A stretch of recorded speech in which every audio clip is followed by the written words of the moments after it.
Madame, Monsieur, voici le premier point de l'actualité. Bonjour à vous, bonjour à Alix et Marco. Bienvenue dans cette édition.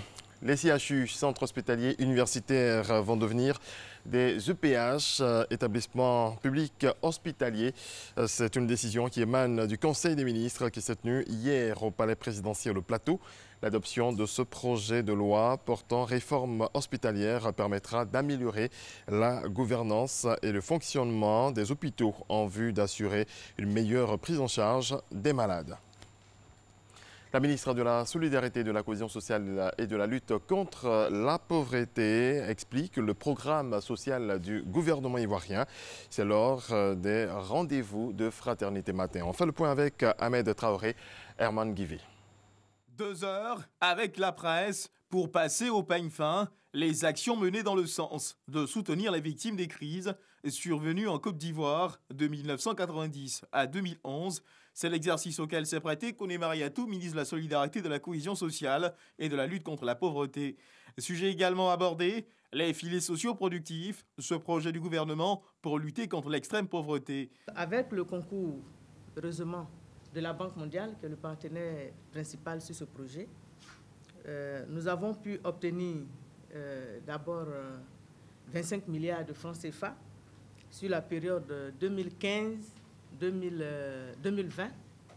à partir de l'identification des pro-pauvres, c'est-à-dire les pauvres des pauvres.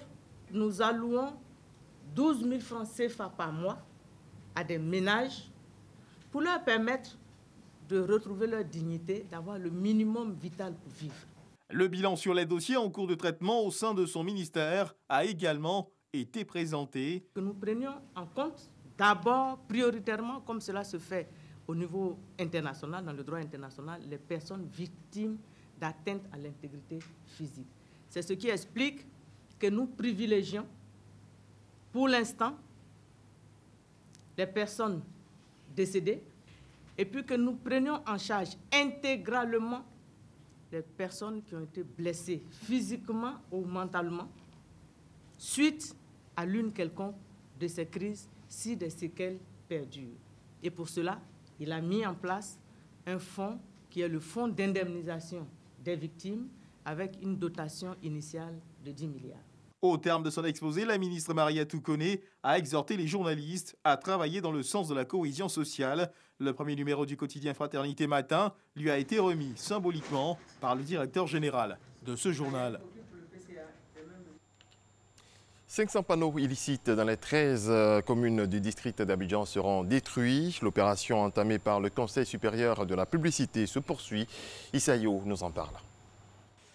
Le ministère de la Communication et des Médias, via le Conseil supérieur de la publicité, CSP, veut assainir le secteur de la communication publicitaire en Côte d'Ivoire. Une opération de démantèlement des panneaux illicites est lancée dans le district d'Abidjan. Première escale, la commune de Port-Boué, dans le sens Anani, place Akwaba. Nous avons d'abord eu une opération de stickage des panneaux.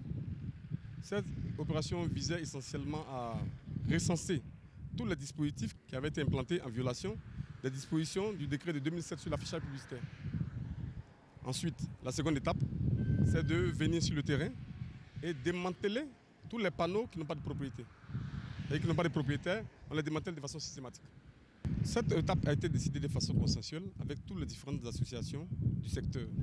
Après Port-Boué, les communes de Koumassi et de Marcory sont visitées. Objectif, démanteler tous les panneaux publicitaires n'ayant pas de sticker. N'importe qui se lève et puis place un panneau publicitaire, il n'est pas régi, il n'a aucune société et il profite de ces panneaux-là, il fait une activité commerciale et publicitaire là-dessus. C'est interdit parce que c'est réservé exclusivement aux régies en affichage agréées par le Conseil supérieur de la publicité. 500 panneaux illicites sont concernés par cette opération qui va durer 2 semaines dans les 13 communes du district d'Abidjan. Depuis le début de l'opération, plus de 80 panneaux sont démantelés. Un mot d'agriculture dans la filière cacao. Les dirigeants de Cocoa Board du Ghana et du Conseil Café Cacao de Côte d'Ivoire ont signé un protocole pour fédérer leurs forces et se mettre aux normes internationales. Rappelons que ces deux pays, il s'agit de la Côte d'Ivoire et le Ghana, contrôlent 60% de l'offre mondiale. Noël Gnagno. La coopération Côte d'Ivoire-Ghana dans le secteur du cacao gagne en intensité avec 7 autres actes stratégiques. La signature de cette déclaration, toujours à Abidjan, après celle du 26 mars 2018. Celle-là a trait à la mise en œuvre de la norme ISO 34101 sur le cacao durable et traçable. Les signataires, le directeur général du Conseil Café Cacao de Côte d'Ivoire, Yves Brahima Koné, et Joseph Bohin Aïdo, directeur exécutif du Ghana Cocoa Board. Les deux poids lourds de l'offre mondiale du cacao, 60% du marché, prennent ainsi une option sur l'avènement d'une norme qui prend en compte surtout l'amélioration des conditions sociales et des moyens de subsistance des producteurs. Toutes choses qui permettront d'assurer une production durable du cacao. Cela pour éviter d'éventuelles pénuries préjudiciables à l'industrie du chocolat parce que la demande en cacao et en chocolat croît d'année en année. La norme objet de cette rencontre a 4 composantes. La partie 1, portant sur les exigences relatives au système de gestion de la durabilité. La partie 2, portant sur les exigences de performance relatives aux aspects économiques, sociaux et environnementaux. La partie 3, portant sur les exigences relatives à la traçabilité. La partie 4, portant sur les exigences relatives au système de certification. Si les 3 premières sont considérées comme acquises, la 4e composante attend d'être validée par les parties. Voilà tout le sens de la déclaration d'Abidjan. La Côte d'Ivoire et le Ghana ont décidé à travers le Conseil du Café Cacao et le Ghana Cocoa Board de s'approprier la norme internationale ISO 34101-4 sur le cacao durable et traçable afin d'y apporter les améliorations nécessaires qui tiennent compte des intérêts de l'ensemble des acteurs. Comme on le voit, les deux poids lourds veulent désormais compter dans les prises de décision, surtout quand il s'agit des questions de production et des conditions de vie des cultivateurs. Voilà qui marque la fin de ce point d'information. Je vous retrouve à 6h30 pour un bref regard sur l'actualité africaine.